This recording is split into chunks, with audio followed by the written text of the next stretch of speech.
What's up, boys? Welcome back to another video. And in this portion of the RS3 video, we're gonna kind of talk about what I like and what I don't like about it. Kind of like my complaints, a little bit about kind of how I feel about the car, what they should do better, what they did great, and let's get right into it. So, essentially what I kind of like about the car is that it's still similar.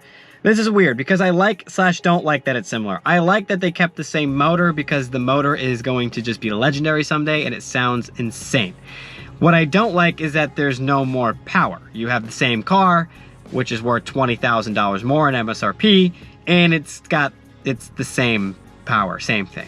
No new turbo, no new tune, just kind of the same thing on a different body style with one more horsepower.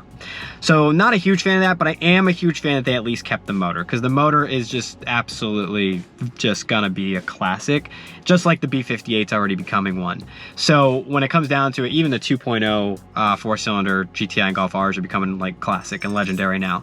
So I kind of like that, but I kind of don't. Another thing I don't love about the car is it's kind of quiet. It's a little quieter than I would have thought. Like it's all motor. And I said that in the driving video, is it's all motor. Definitely needs an exhaust. It sounds good. And it's definitely louder than, you know, a typical Joe Schmo, any other car. But like, it doesn't have as much sound factory as I thought it was going to have. It's a little quieter. I would think with this kind of car, paying 70,000+, make it a little bit louder factory, but nothing crazy. Just, it needs an exhaust, because you're pretty much listening to just motor, but that's okay. And then other than that, this car is honestly pretty clean. It's extremely responsive when you're shifting it. I like the paddle shifters, although I wish they were a little like thinner. I think they're a little thick. Good size. I obviously, you know, I would put the big ones on it because I don't like small paddles. I like the big ones. So I'd probably put, actually I wouldn't even put like big ones. I put like the Lamborghini Urus ones on here, the ones that come up to here and they have like that odd shape, just like people do in the other RS3s. But I don't like the steering wheel. I like the feel of it, but I don't like the shape of it. I think the flat bottom, I think it kind of took away from the aggression feel by having the rounded steering wheel, not the flat bottom. But it's still a decent steering wheel and it still feels nice. Obviously the Alcantara, no Alcantara on the sides definitely doesn't help either, but the perforated leather still feels pretty good, so that's solid. Infotainment system screen is actually pretty decent. I like it. I like that to change your modes, you only hit this RS button. You don't have to worry about going into like a mode thing in here and changing it, which I really like. You know, when you can just hit it and it just puts it in any mode that you want, and then it will change pretty much the screen for you accordingly, which I really like. I like the digital display. I'm still not a huge fan of only one vent here. It feels good when you're driving because the vent itself is keeping you warm, but it's like, it doesn't complete the design. Like, maybe just because the first time seeing it, but it's weird to me. But I do like some of the things you have. You can go to your RS monitor and you can literally check your temperatures. You can literally check your G meter values. I mean, it's pretty crazy. It's pretty much all the way track as you can get, which is really sick. And you can see if you're overheating. You can see how your tranny fluid's doing. I mean, warm, hot, cold. I mean, pretty much everything that you need to take a look at. The car itself, I like the way it looks. I like the way it drives. It feels really aggressive. I mean, it just pounds through gears like it's, I mean, it feels like almost as close as you can get to an F1 car, and that's saying a lot. And I think the only other car that I drove that felt like that was the 911 Carrera I drove. That thing pounded through gears like it was nobody's business. A lot of other cars that you drive, even like the M4, when I drove the M4, it didn't pound through gears. My car doesn't pound through gears. Like, it goes through gears pretty smoothly, but doesn't just go straight through. Like, I mean, it's crazy. And then what's great about it is while you're shifting, if you let off, you're sucked back because of the dual clutch. It's definitely an experience for sure. And I had a lot of fun. I mean, this thing was excellent on the road. It's only got 6,000 miles, by the way. But what I don't like is the piano black cluster. It is cool that I guess you have this little dial, but it's good that you have a touchscreen now too. I don't like that the shifter's gone, little buttons. I mean, I'm getting used to them because in the Golf Rs GTIs, they have them too. So it is what it is that they're doing away with them, but you know, it's just that new generation, you know. I still appreciate the older generation, you know, with the flat bottom Alcantara steering wheel, screen up top, the Alcantara shifter, you know, not having as much technology in it. It was all just about performance. The big circle vents that are ugly, but who cares because you're just driving it for performance. And it just made the car feel better. But this car still feels really good. I really like the door handle switches. I think that's nice. The ambient lighting right next to it. I like the Alcantara that they kept still in the door inserts. Like, see, that I like. I like that. It's good. You see memory in this one, which is nice. Obviously, I like that you have your headlight switch and stuff right there. I mean, I like the clusters, so it stinks that they did away with that, but it's fine. A lot of this stuff's kind of nitpicking because you're also comparing an older generation to a new generation. So the older generation will always bring you nostalgia and will always be like the easiest generation to operate a vehicle. And now all of a sudden it's becoming the hardest. Like, you have everything in front of you, but there's so many different modes and buttons and so many different options that you have and that you can do. It can honestly make it confusing. But this car, not that confusing, which is nice. And that's mainly because it's a performance car. So performance cars can be geared towards simplicity. And simplicity is something that I can 100% appreciate, because I don't like those confusing cars with all the buttons and whatnot. Just to me, doesn't make any sense, you know? And even as not, and this isn't me saying this as a performance car guy, this is me saying it as just a driver. A person who just drives from point A to point B every day and just needs his modes where it is. I don't love it. I don't love in the Golf R that the dual climate is in the screen. I absolutely hate that. But if I get that car, it's something that I can get used to. I'm just gonna have to deal with it. So, but that's the difference with some of these cars. And with this car, I mean, besides it being slightly clunky at times, it is kind of clunky and I'm not a huge fan of that. Kind of like my car, it's a little clunky. This car is an absolute animal and you would be able to make 1,000 horsepower out of this thing. No problem. Stage 2 tune, E85, done. I mean, this thing is just gonna dust people out of any water it finds itself in, and that is not an understatement. Very spacious, at least in the front seats, so I can appreciate that.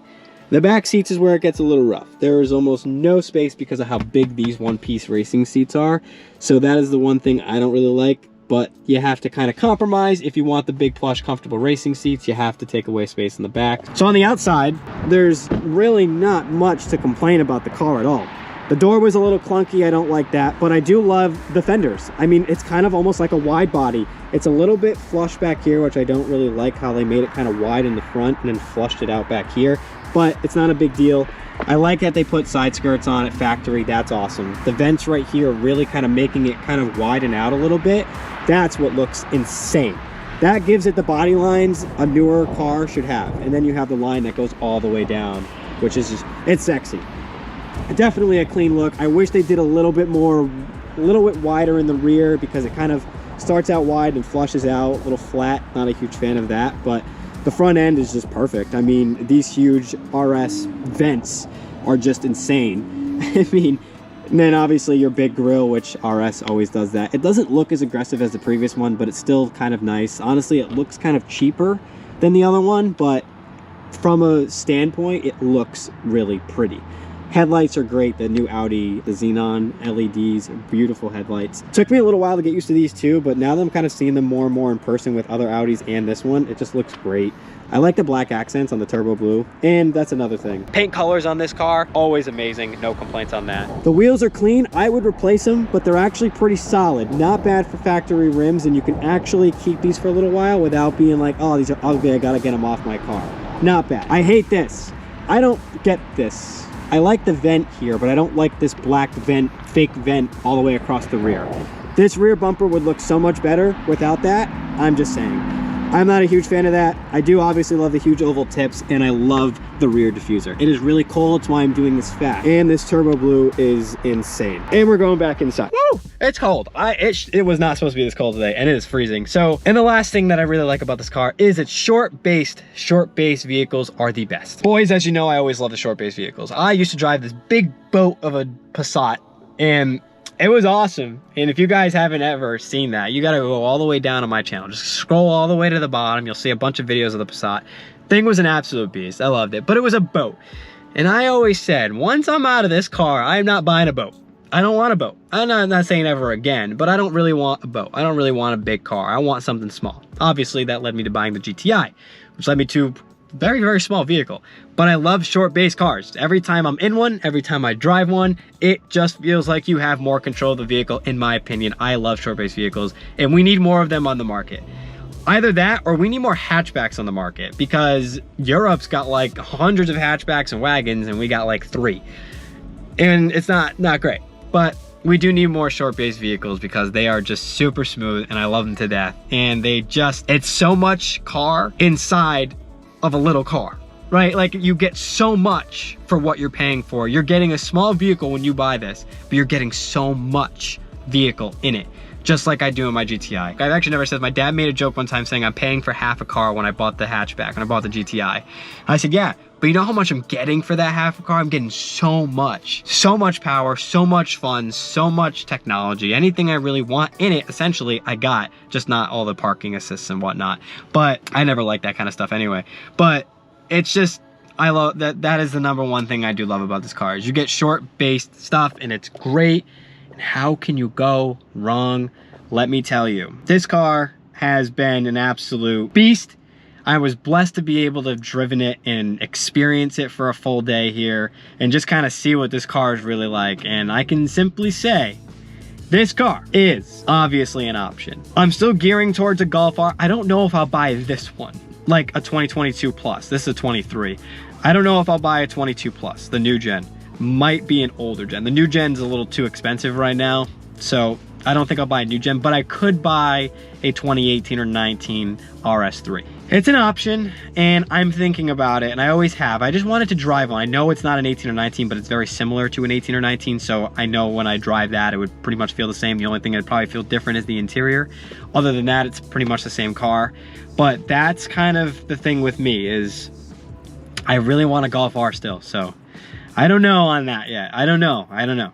So we'll have to kind of wait and see, because now that I've kind of driven both, I kind of see, but I still want to drive an M2. Don't forget about an M2. Yeah, I might have to drive that. Still might have to drive an M2. But for now, time being, at least we got to drive a Golf R and an RS3. Those are the two cars I've pretty much had on my radar the entire time since I bought the GTI anyway. I had the GTI, Golf R, and an RS3 on my radar. I ended up buying a GTI. So having those still on my radar, totally fine. Boys, thank you so much for hanging out with me today and just having fun with these Audi videos. It's been a blast. And if you haven't already, make sure to hit that subscribe button. Make sure to hit the bell next to it so you get notifications whenever I post videos. You might be seeing this car potentially more often on this channel. It really all depends if I end up buying one. Who knows? Or a Golf R or an M2. I don't know. I'm confused. You guys gotta help me out. I know I did a freaking poll, but I'm still confused and I just don't know what to do. But always, if you make it to the end of this video, always comment down below. I love seeing that and I always love replying to it. Boys, I will see you in the next one. Peace out.